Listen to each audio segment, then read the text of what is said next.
ભરૂચ લોકસભાની ચૂંટણીને લઈ 6 ટર્મના સાંસદ અને 7મી વખતના ભાજપના ઉમેદવાર મનસુખ વસાવાની જાહેર સભાનું શુક્રવારે સાંજે આયોજન કરાયું હતું।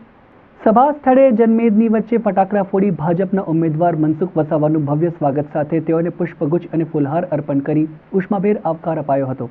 ભરૂચ બેઠકના ભાજપ ઉમેદવારે ભરૂચ ગુજરાત કે દેશ હોય સુરક્ષા અને વિકાસ મોદી પરિવારની વચનબદ્ધતા રહી હોવાનું પ્રજાને સંબોધ્યું હતું। गर्व साथे राष्ट्र અને भारत मातानी भक्तिमां भाजपनो दरेक कार्यकर कार्यरत होवानी गणावी आज जन जन भाजप અને मोदी सरकारने फरी सत्ताનું સુકાન સોંપવા समर्पित होવાનો आनंद व्यक्त કર્યો હતો। जिला भाजप प्रमुख मारुतिसिंह अटोदरियाए भरूच बैठक पर नक्षीक प्रमाणिक वडाप्रधान नरेंद्र मोदी द्वारा प्रमाणपत्र मेळवनार मनसुख वसावा 7મી વખત 5 લાખ કરતાં પણ વધુ મતોથી વિજય થઈ દેશમાં સૌથી સિનિયર સાંસદનો ખિતાબ મેળવશે તેઓએ આશાવાદ વ્યક્ત કર્યો હતો।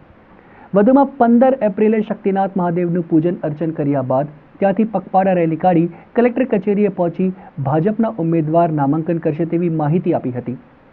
લોકસભાની ચૂંટણીમાં ફરી ભાજપ અને મોદી સરકારના હાથ મજબૂત કરવા જનજન ઉત્સાહિત હોવાનું તેમણે કહ્યું હતું।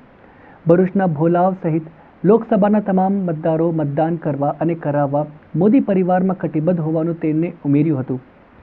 જાહેર સભામાં કોંગ્રેસ આપ સાથે અન્ય વિપક્ષી દળો અને ભૂતપૂર્વ સરકારો ઉપર પણ આકરા વાંક પ્રહાર કરવા સાથે મોદી સરકારની ગુજરાતના નાદ સાથે 2 ટર્મથી દેશના પ્રધાન સેવક તરીકેના કાર્યકાળમાં દુનિયામાં દેશને અગ્રેસર બનાવવા પ્રાપ્ત કરેલી સિદ્ધિઓનો પણ ચિતાર આપ્યો હતો। સભામાં મહામંત્રી નીરલ પટેલ, ભરૂચ પાલિકાના કારોબારી અધ્યક્ષ, તાલુકા પંચાયત પ્રમુખ, ગ્રામ પંચાયત સરપંચ, ડેપ્યુટી સરપંચ, યુવા પ્રમુખ, હોદ્દેદારો, પદાધિકારીઓ, કાર્યકરો સાથે ભોલાવ વિસ્તારની પ્રજા મોટી સંખ્યામાં હાજર રહી હતી। બધી જ વિધાનસભામાં પ્રવાસ થનારા છે ત્યારે કાર્યકર્તા અને જે ડબલ એન્જિનની સરકાર વિકાસના કામ કરી રહી છે આદરણીય ભૂપેન્દ્રભાઈ પટેલ અને કેન્દ્રમાં નરેન્દ્રભાઈ મોદી સાહેબ અને અમારા પ્રદેશ અધ્યક્ષ એ રાજકીય કોનેભરી નીતિના કારણે જે રીતે અમને માર્ગદર્શન મળે છે એના કારણે ભારતીય જનતા પાર્ટી 5 લાખ પ્લસથી આ વખતે લોકસભા જીત આગળ વધી રહી છે।